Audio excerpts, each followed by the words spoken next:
They see me rolling, they hating. Most rappers chase fame.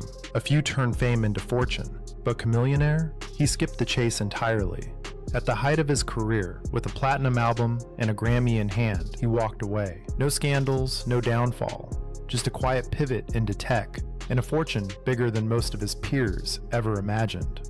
In 2006, Ryden dominated the charts. Chamillionaire was everywhere.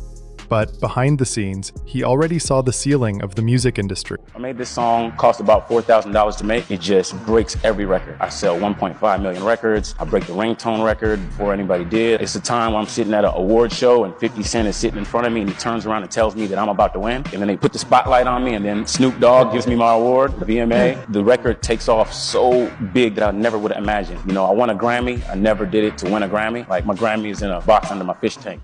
Contracts were restrictive, royalties inconsistent, and fame had an expiration date.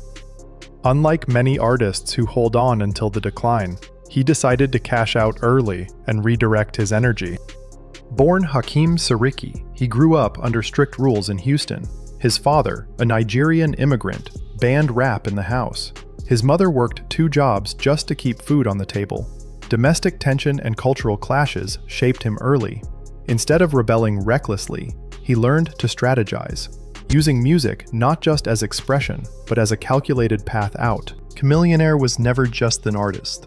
Even in high school, he treated rap like a business. While other MCs handed out CDs, he built websites and fan communities. He was experimenting with what today we'd call direct-to-consumer, years before streaming and Patreon. That instinct, to own the relationship with fans instead of renting it through labels, foreshadowed his next chapter. Universal Music Group gave him distribution, but also shackles, release delays, creative edits, financial audits. Chamillionaire saw what other rappers ignored. The system wasn't built for ownership. Artists from TLC to Lil Wayne fought the same battles. The difference? Chamillionaire didn't wait decades to act. He walked away while still on top. Instead of blowing millions on cars and jewelry, he invested in businesses. Fly Rides, a car customization shop, a luxury bus company, but his eye was always on tech. While most rappers were trying to launch clothing lines, Chamillionaire was quietly networking in Silicon Valley. Actually more curious than a lot of people. You know, I feel like you gotta be like that because, you know, some people will walk into a room and their focus is only on the entertainment part. So they're walking in thinking about, okay, how do I look? You know, what am I gonna wear? But I'm thinking, wait a second, why does it work like that? And I asked so many questions along the way that eventually the more information I started getting, I started realizing, wait a second, something's not right. Like, think about it. Every artist wants to get into the game right now. Everyone wants to make money. But a majority of them don't make the most of it. You see them. They're the ones at the club, dodging the bullets, putting on the bulletproof vest. None of them are making the money. Wait a second. That don't sound right. So I started asking questions, and I started realizing, whoa, wait a second. There's a lot of people you don't see that actually make the money. So I started... I guess looking up to them more than the actual rappers, you know? When most rappers were cashing checks for product endorsements, Chamillionaire was buying ownership. And not just in any companies, in the ones that would later define entire industries. Maker Studios. In the late 2000s, YouTube was still the Wild West. Big media dismissed it as a place for cat videos. But Chamillionaire saw something different. A new Hollywood being built by creators.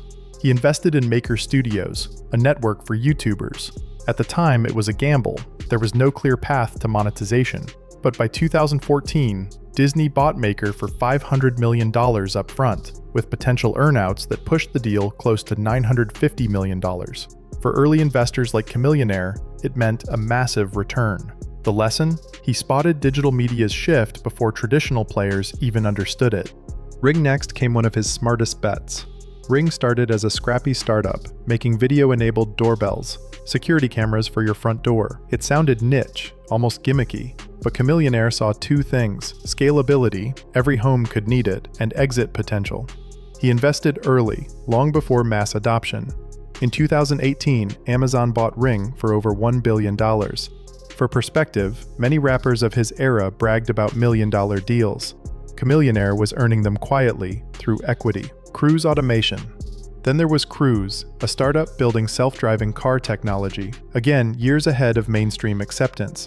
Autonomous vehicles were still viewed as science fiction, but Chamillionaire understood the trend. Silicon Valley was betting billions on transportation.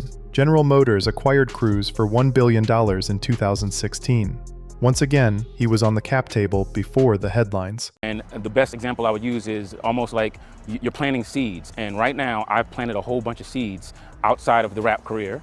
And then now, once I'm not doing the rap thing, some of those seeds have grown into a tree that's like feeding my family. So if you're not planting seeds while you're in the moment, while you're hot, while everybody's paying attention, then later on you'll regret that decision. So you actually have to take it seriously. You have to build a lot of relationships. It's a lot of hard work. You have to consume a lot of information, but in the end, you'll be better off, you know?